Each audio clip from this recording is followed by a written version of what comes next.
Come down and sit in the dust. Come down and sit in the dust, O virgin daughter of Babylon. Sit on the ground, there is no throne, O daughter of the Chaldeans. For thou shalt no more be called tender and delicate. Take the millstones and grind meal. Uncover thy locks and bare the leg. Uncover the thigh, pass over the rivers. Thy nakedness shall be uncovered. Yea, thy shame shall be seen. I wonder if there's the star tarot cards that give this lesson specifically. I will take vengeance, and I will not meet thee as a man. As for our Redeemer, God is noun and verb of host is his name, the Holy One of Yisrael. Sit thou silent, and get thee into darkness, O daughter of the Chaldeans, for thou shalt no more be called the Lady of Kingdoms. Are they going into the Goyim thing again? Listen, O isles, unto me. Listen, O isles, unto me, and hearken ye people from far. God as a noun and verb hath called me from the womb. From the bowels of my mother hath he made mention of my name. And he hath made my mouth like a sharp sword.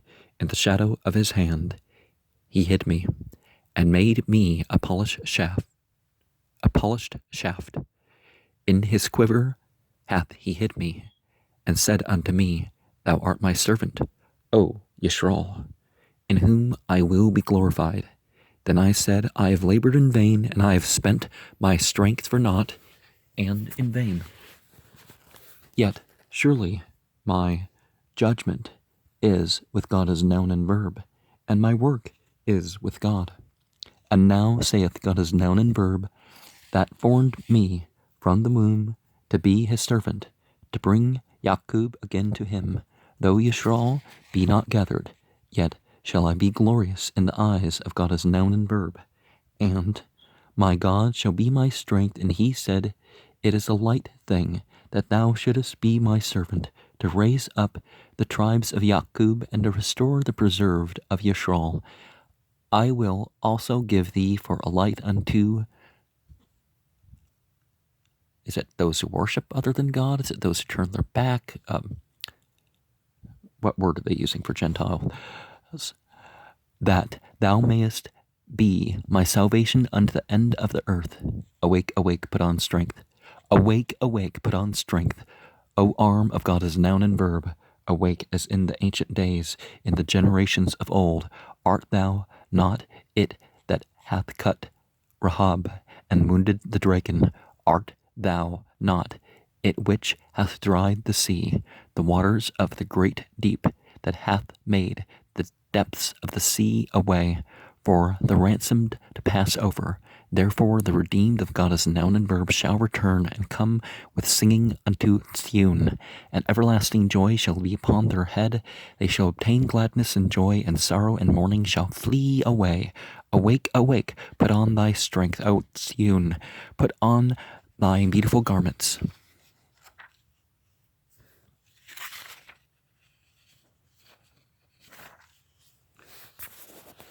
O Jerusalem, the holy city, for henceforth there shall no more come unto thee the uncircumcised and the unclean. Notice how they're different things. Shake thyself from the dust. Arise and sit down, O Jerusalem. Loose thyself from the bands of thy neck, O captive daughter of Zion. For thus saith God as noun and verb.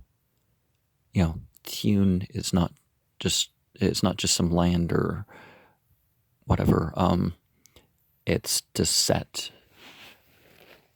a distinct example, or something set apart, or something. And notice the whole daughter of, rather than actually O Zion. It's not saying O Zion. It's saying, for the sake of God is noun and verb. Ye have sold yourselves for naught, and ye shall be redeemed without money.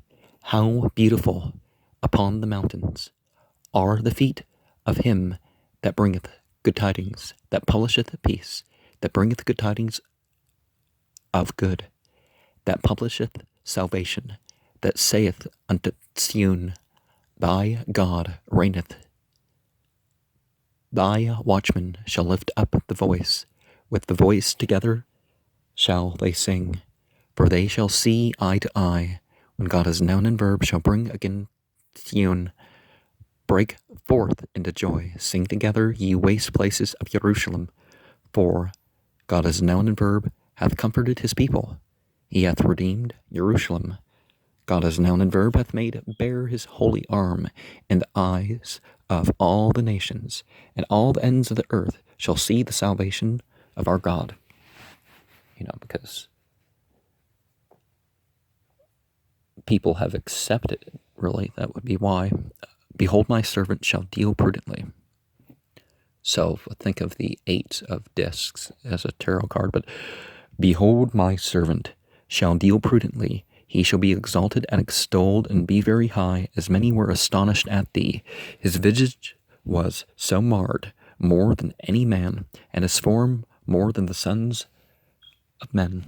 He shall sprinkle many nations. The kings shall shut their mouths at him, for they which had not been told them, they shall see, and that which they had not heard shall they consider. Now, has there ever been a Christendom where the word of Jesus was final for the rulers? That they didn't even consider Paul and stuff, or their own implications? They just said, what is Jesus allowed and not allowed according to the Bible? Has there ever been Christendom that has lived up to that? For those who are going to try to say this is a prophecy about Jesus, consider that. Who hath believed our report, and to whom is the arm of God as noun and verb revealed? For he shall grow up before him as a tender plant, and as a root out of a dry ground. He hath no form, nor comeliness.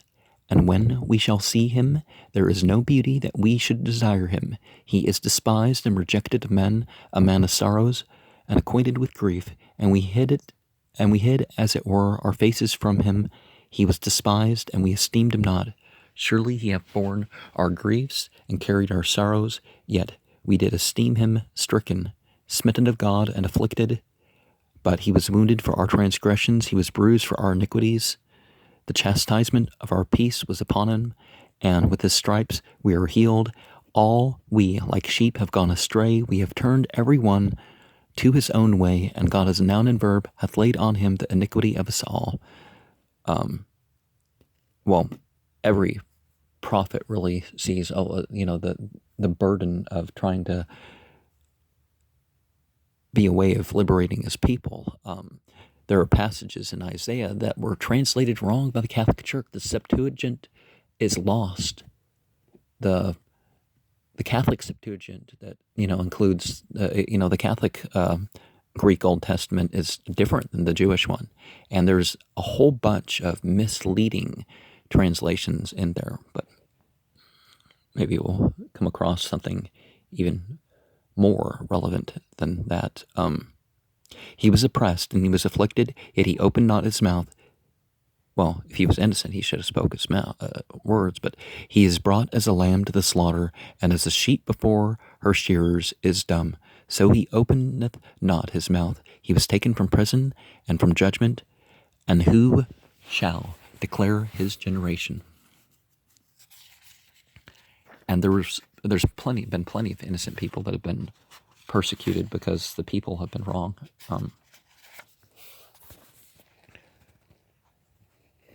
For he was cut off out of the land of the living. For transgression of my people was he stricken, and he made his grave with the wicked, and with the rich in his death, because he had done no violence, neither was any deceit in his mouth. Yet it pleased God as noun and verb to bruise him. He hath put him to grief, when thou shalt make his soul an offering for sin. The pleasure of God as noun and verb shall prosper in his hand. He shall see of the travail of his soul, and shall be satisfied. By his knowledge shall my righteous servant justify many. Oh, see, you got to accept the knowledge, the gnosis, whoever it is, right? For he shall bear their iniquities. Therefore will I divide him a portion with the great, and he shall divide the spoil with the strong, because he hath poured out his soul unto death, and he was numbered with the transgressors, and he bore the sin of many, and made intercession for the transgressors.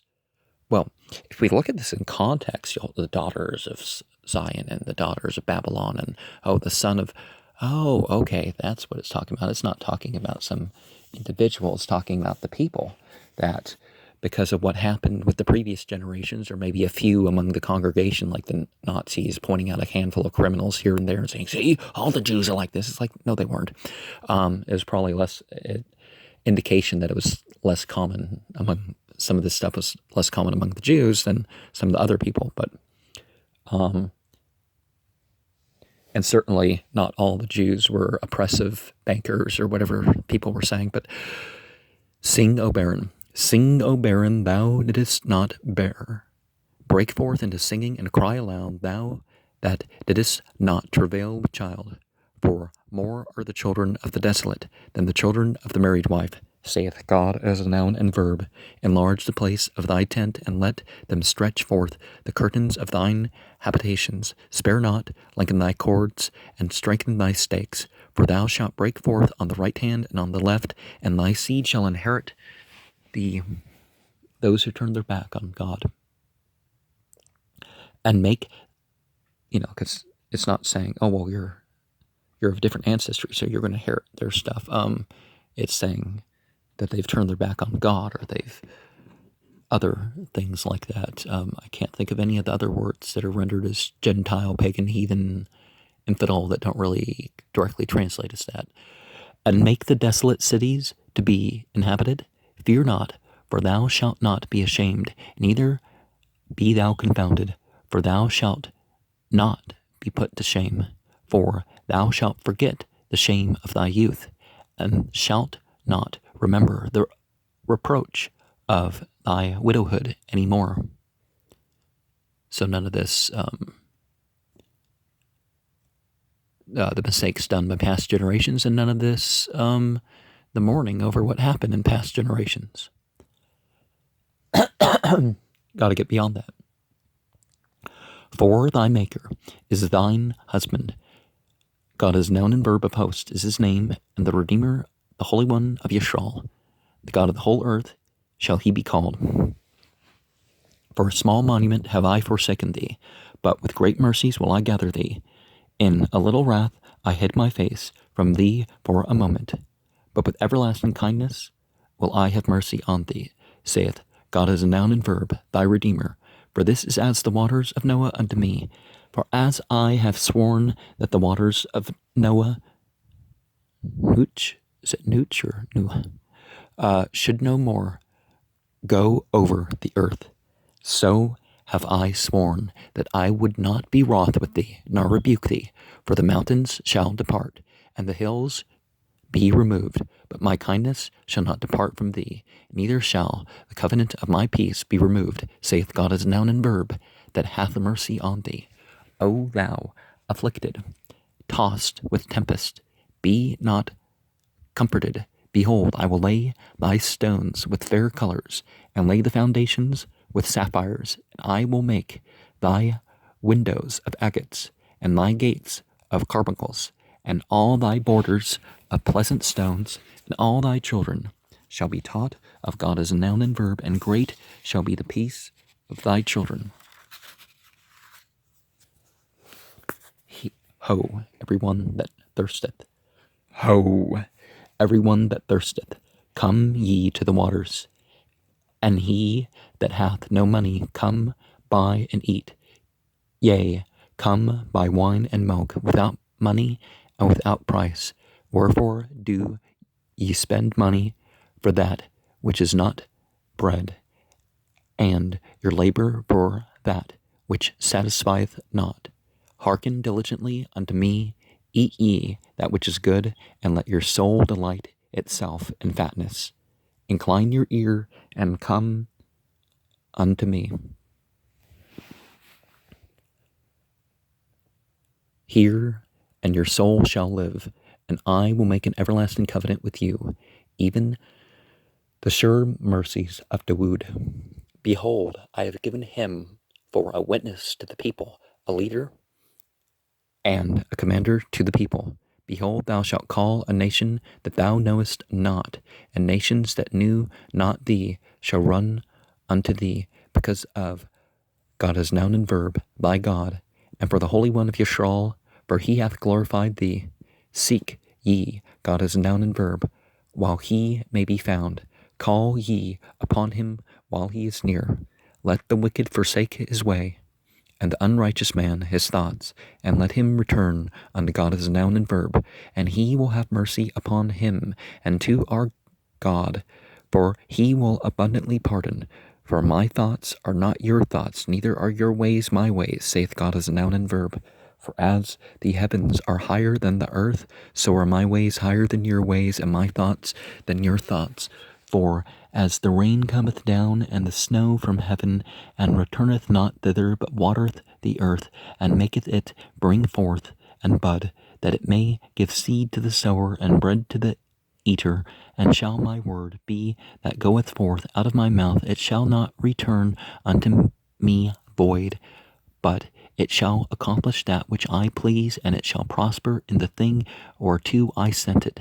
For ye shall go out with joy, and be led forth with peace. The mountains and the hills shall break forth before you into singing, and all the trees of the field shall clap their hands. Instead of the thorn that shall come up the fir tree, and instead of the briar shall come up the myrtle tree, and it shall be to God as noun and verb for a name, an everlasting sign that shall not be cut off. Arise, shine. Arise, shine, for thy light is come, and the glory of God as noun and verb is risen upon thee. For, behold, the darkness shall cover the earth, and gross darkness the people. But God as noun and verb shall arise upon thee, and his glory shall be seen upon thee, and those who turn their backs shall come to thy light. See, as long as you're alive, you can return to a degree, right? I mean, you can't necessarily undo the damage that's been done physically and mentally, but, you know.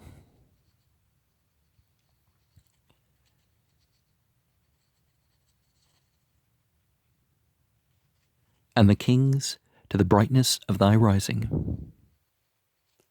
Lift up thine eyes round about and see. All they gather themselves together, they come to thee. Thy sons shall come from far, and thy daughters shall be nursed at thy side. Then thou shalt see and flow together, and thine heart shall fear and be enlarged, because the abundance of the sea shall be converted unto thee. The forces of those who turn their back shall come unto thee. The multitude of camels shall cover thee, the dromedaries of Midian and Ephah. All they from Sheba shall come, they shall bring gold and incense, and they shall show forth the praises of God as noun and verb. All the flocks of Kedar shall be gathered together unto thee, the rams of Nebaioth shall minister unto thee. They shall come up with acceptance on mine altar, and I will glorify the house of my glory. Who are these that fly as a cloud, and as the doves to their windows? Surely the isles wait for me, and the ships of Tarshish first, to bring thy sons from far, their silver and their gold with them, unto the name of God as noun and verb, thy God, and to the Holy One of Yisrael, because he hath glorified thee. And the sons of strangers shall build up walls, and their kings shall minister unto thee. For in my wrath I smote thee, but in my favor I have had mercy on thee. Therefore thy gates shall be open continually. They shall not be shut day nor night, that men may bring unto thee the forces of the Gentile, of those who turn their backs, that their kings, may be brought, for the nation and kingdom that will not serve thee shall perish. Yea, those nations shall be utterly wasted. The glory of Lebanon shall come unto thee the fir tree, the pine tree, and the box together, to beautify the place of my sanctuary. I will make the place of my feet glorious. The sons also of them that afflicted thee shall come bending unto thee, and all they that despise thee shall bow themselves down at the soles of thy feet. And they shall call thee the city of God is noun and verb, the Sion of the Holy One of Yisrael, whereas thou hast been forsaken and hated, so that no man went through thee. I will make thee an external excellency, a joy of many generations.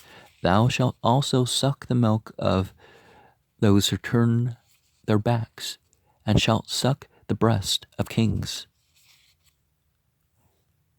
And thou shalt know that I, God is noun and verb, am thy Savior, and thy Redeemer, the mighty one of Yaqub.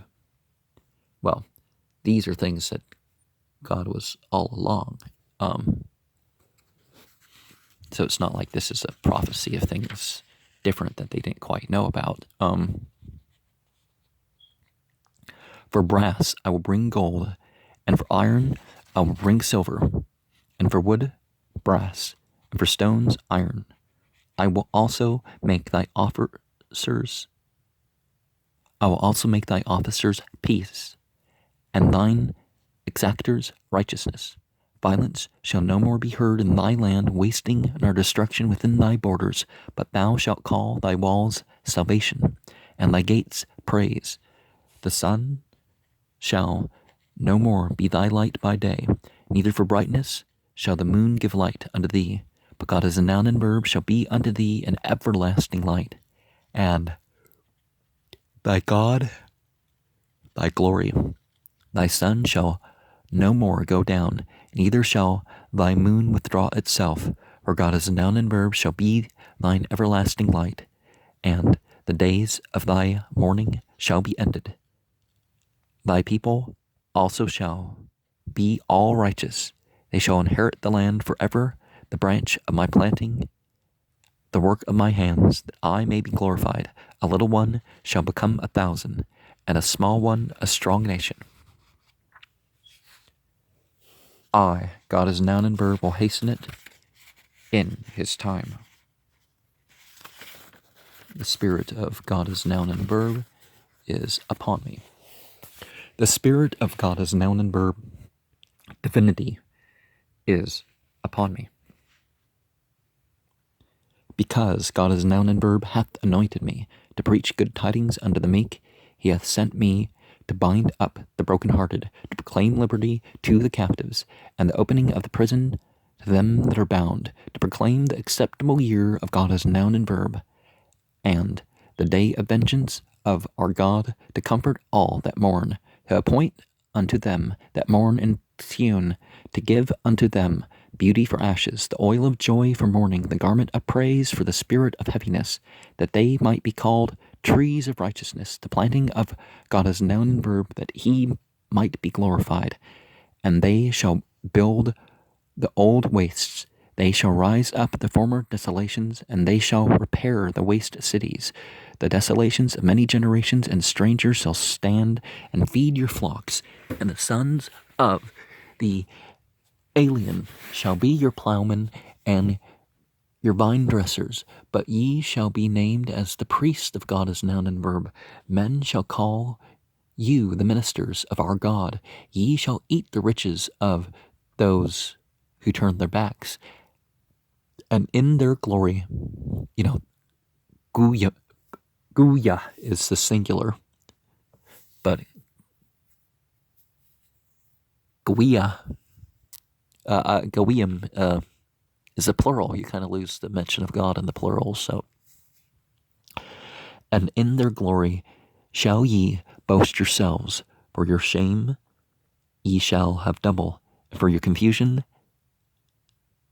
they shall rejoice in their portion. Therefore in their land they shall possess the double. Everlasting joy shall be unto them. For I, God as noun and verb, love judgment.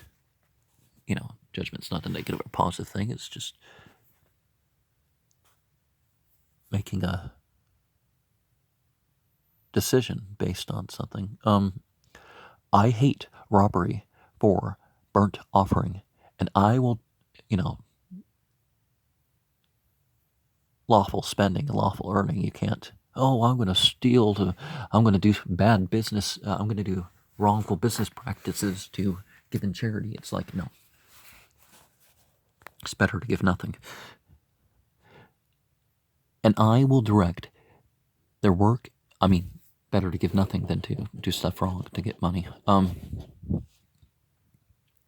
I will direct their work in truth, and I will make an everlasting covenant with them, and their seed shall be known among those who turn their backs. And the Arabic has the gaween term, so same principle, but the influence is somewhat lost to people sometimes. And their offering among the people, and all that see them shall acknowledge them. They that are the seed which God as noun and verb hath blessed, I will greatly rejoice in God as noun and verb. My soul shall be joyful in my God, for he hath clothed me with the garments of salvation. He hath covered me with the robe of righteousness, as a bridegroom decketh himself with ornaments, and as a bride adorneth herself with her jewels.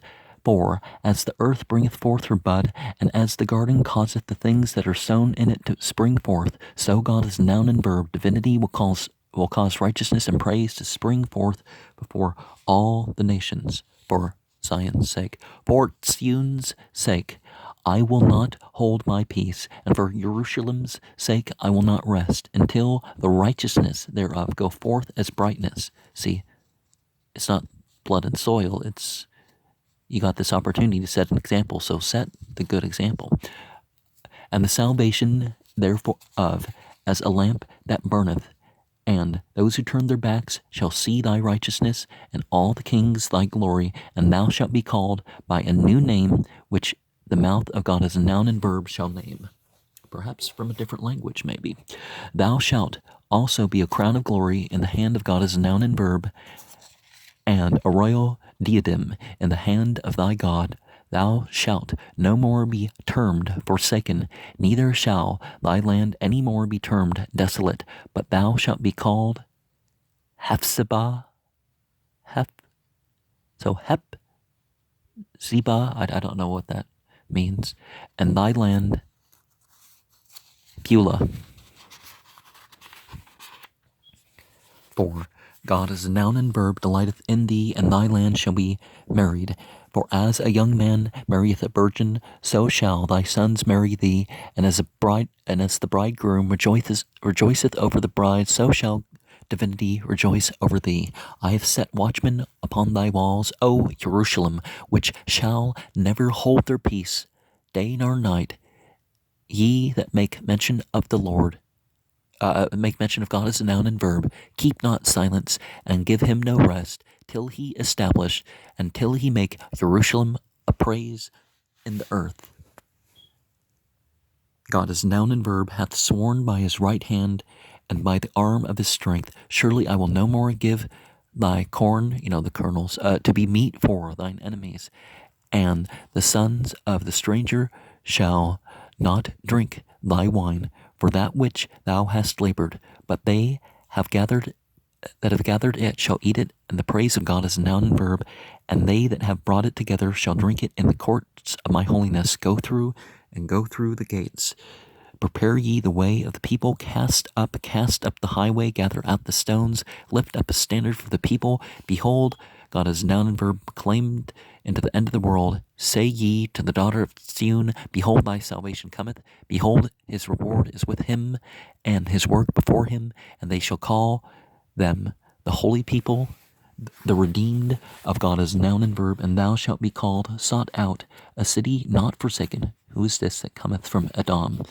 The omniwall thing kind of proves that Jesus wasn't divinity, because anything ending in the aleph lam or the yud hey means of God and not a God. So anything with that ending,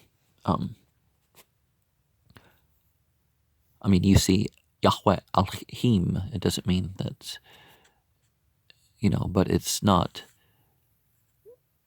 Nur Yah is a name for God, or Nur Al, or whatever.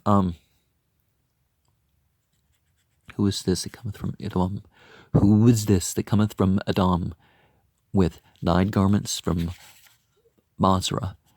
This, that is glorified in his apparel, traveling in the greatness of his strength. I that speak in righteousness, mighty to save. Wherefore art thou red in thine apparel, and thy garments like him that tradeth in the wine fat? I have trodden the winepress alone, and of the people there was none with me. For I will tread them in mine anger, and trample them in my fury, and their blood shall be sprinkled upon my garments, and I will stain all my raiment.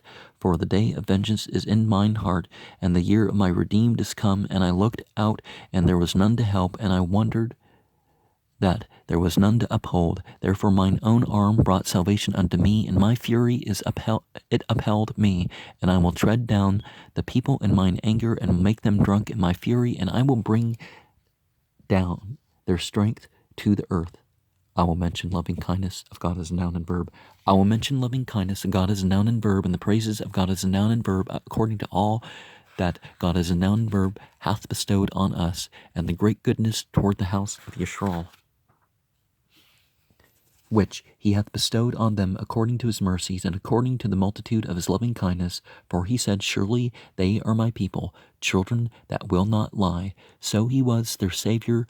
In all their affliction he was afflicted, and the angel of his presence saved them. And in his love and in his pity he redeemed them, and he bore them and carried them all the days of old. But they rebelled and vexed his Holy Spirit. Therefore he was turned to be their enemy, and he fought against them. Then he remembered the days of old, Moses and his people, saying, where is he that brought up them out of the sea with the shepherd of his flock? And I guess we're going to leave Isaiah